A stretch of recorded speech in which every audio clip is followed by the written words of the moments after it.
అఖండమై ఒకటే ముగిస్తాం. రాహువు పట్టిన పట్టొక సెకండ్ అఖండమైన లోక బాంధవుడు అసలు లేకుండా పోతారా? మూర్ఖుడు గడియారంలో ముళ్ళు కదలేకుంటే ధరాగమనం అంతటితో తలకిందైపోతుందా? కుటిలాత్మల కూటమికి ఒక త్రుటికాలము జయమొస్తే విశ్వ సృష్టి పరిణామం విచ్ఛిన్నమవుతుందా? ధనుజు లోకమేకంగా దారికడ్డంగా నిలుచుంటే నరజాతి ప్రస్థానం పరిసమాప్తమవుతుందా?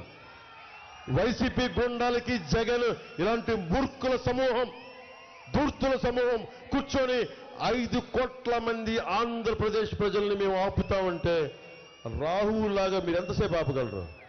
ఒక సెకండ్ లేట్ అవుద్దేమో. తిరిగి వెలుగు రావడం ఖాయం, అగ్నిలో మిమ్మల్ని దహించేయడం ఖాయం. యువతరానికి మిమ్మల్ని దహించి యువతరానికి బంగారు భవిష్యత్తు వేయడం ఖాయం అని తెలియజేసుకుంటూ ఇక్కడికి వచ్చిన అన్నదమ్ములందరికీ, ప్రతి ఒక్కరికి, ఆడపడుచులకి, మేడలపైన మిద్దెలపైన ఉన్న పెద్దలకి, అన్నదమ్ములకి, విజయవాడలో నగరంలో ఉన్న పెద్దలందరికీ పేరు పేరున అందరికీ హృదయపూర్వక ధన్యవాదాలు తెలియజేసుకుంటూ, సోదరుడు, తమ్ముడు, అన్న వంగవీటి రంగా గారి అబ్బాయి వంగవీటి రాధా దాక్కుంటున్నాడు, బయటికి రమ్మన్నా. నువ్వు నాన్నగారు ఏ స్ఫూర్తితో అయితే బలం ఇచ్చారో అంత బలమైన నాయకత్వం నీ గుండెల్లో ఉంది, అది బయటికి తీసుకురా. వైసీపీ నుంచి వచ్చిన ప్రతి ఒక్కరూ, మన రాధా బాబాయ్ కాదు, ప్రతి ఒక్కరూ కూడా ఆత్మ బాలశౌరి గారు కానీ, మన యార్లగడ్డ వెంకట్రావు గారు కానీ, ఎవరైనా సరే వైసీపీ దగ్గర ఆత్మగౌరవం చంపుకోలేక మొట్టమొదటిగా బయటకు వచ్చిన వ్యక్తి వంగవీటి రాధాబాబు. ఆత్మగౌరవాన్ని మనం పెంపొందింపజేస్తాం కూటమి. ఆయన చట్టసభల్లో ఆయన గొంతు వినిపిస్తే ఆయనకి మేమందరం అండగా ఉంటాం. ఆయన తెలియజేసుకుంటూ కేసీనేని చిన్ని గారు 3 మనకి 1వ నెంబర్ మీద పార్లమెంట్ అభ్యర్థిగా పోటీ చేస్తున్నారు. సైకిల్ గుర్తు మీద భారీ మెజారిటీతో వారిని గెలిపించండి. వైఎస్ సుజనా చౌదరి గారు, వైఎస్ చౌదరి, ఆయన 3వ నెంబర్ మీద కమలం గుర్తు మీద పోటీ చేస్తున్నారు. గద్దె రామ్మోహన్ రావు గారు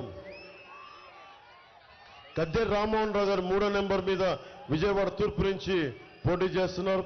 సో మన ఎక్కడైతే కూటమి అభ్యర్థులు ఉన్నారో, తెలుగుదేశం అభ్యర్థులు ఉంటే, భారతీయ జనతా పార్టీ అభ్యర్థులు ఉన్నా 175 నియోజకవర్గాలు నేను తిరగలేకపోయాను.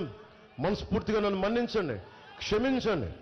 కానీ సమయం తక్కువైపోవటం వల్ల అందరినీ, అన్ని నియోజకవర్గాల ప్రజల్ని, కూటమిలో ఉన్న అన్ని నియోజకవర్గాల ప్రజలందరికీ కూడా తెలుగుదేశం ఎక్కడ పోటీ చేస్తుందో జనసేన మద్దతుదారులు, జన సైనికులు, జనసేన వీర మహిళలు అందరూ మద్దతు తెలిపి అలాగే అఖండ విజయం, అఖండ మెజారిటీ వాళ్ళని కోరుకుంటూ, జనసేన ఎక్కడ పోటీ చేస్తుందో అక్కడ తెలుగుదేశం నాయకులు, తెలుగుదేశం కార్యకర్తలు, భారతీయ జనతా పార్టీ నాయకులు, మద్దతుదారులు, మహిళలు అందరూ అండగా ఉన్నారు. ఇదే కొనసాగించమని మనస్ఫూర్తిగా కోరుకుంటూ, ప్రతి ఒక్కరికి పేరు పేరున, వేదిక పైన నాయకులందరికీ పేరు పేరున ధన్యవాదాలు తెలియజేసుకుంటూ, మేడలపైన, మిద్దెలపైన, రోడ్ల మీద అఖండ స్వాగతం పలికిన ఆడపడుచులకి, పెద్దలకి అందరికీ ధన్యవాదాలు తెలియజేసుకుంటూ సెలవు తీసుకున్నాను. జై బీజేపీ, జై టీడీపీ, జై జనసేన, జై హింద్. నినాదం, మన ఎలక్షన్ల నినాదం ఇదే.